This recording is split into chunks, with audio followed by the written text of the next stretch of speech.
Though it is common to stress diversity as a strength of 21st century Canada, diversity on its own is never sufficient.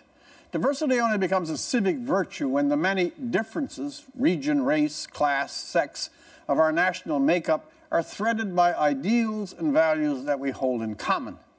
Our pattern of common ideals, achievements, and shared experiences, the higher elements, let's call it, of the Canadian story, are the elements which bind us as Canadians and lift us out of our particular backgrounds and make the country a common enterprise. I'm still struck or impressed by the response to that bitter day on Parliament Hill when the young Honour Guard Corporal Cirillo's life was ended. Struck by the wave of kindness which flared from coast to coast and how quickly a united national sentiment wrapped that tragedy in an uplifting mode of consolation and sympathy. Or when Fort McMurray burnt and the whole country turned to aid or offer comfort. Or when the hospitality of Newfoundlanders following 9/11 became a parable for how all of Canada wished to act and would have acted in a time of such anxiety for our neighbour nation.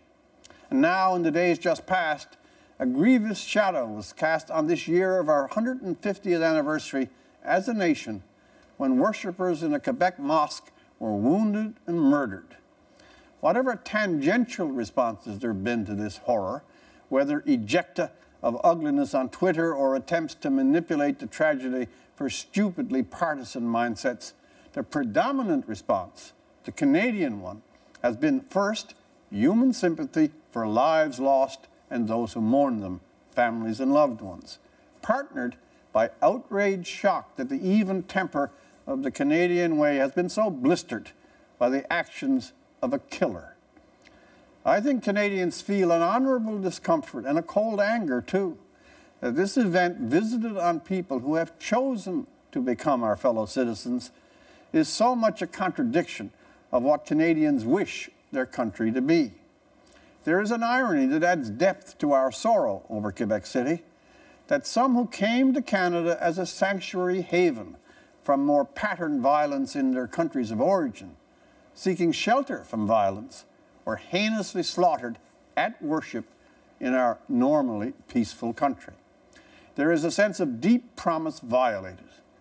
Amid all our much-hailed diversity, these are occasions when the nation takes on the emotional frequency and cohesion of a small town, when the whole broad reach of the country fuses into common expressions of decency, kindness, and sympathy.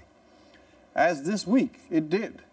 There is always a high cost to such moments, lives blotted away, communities threatened.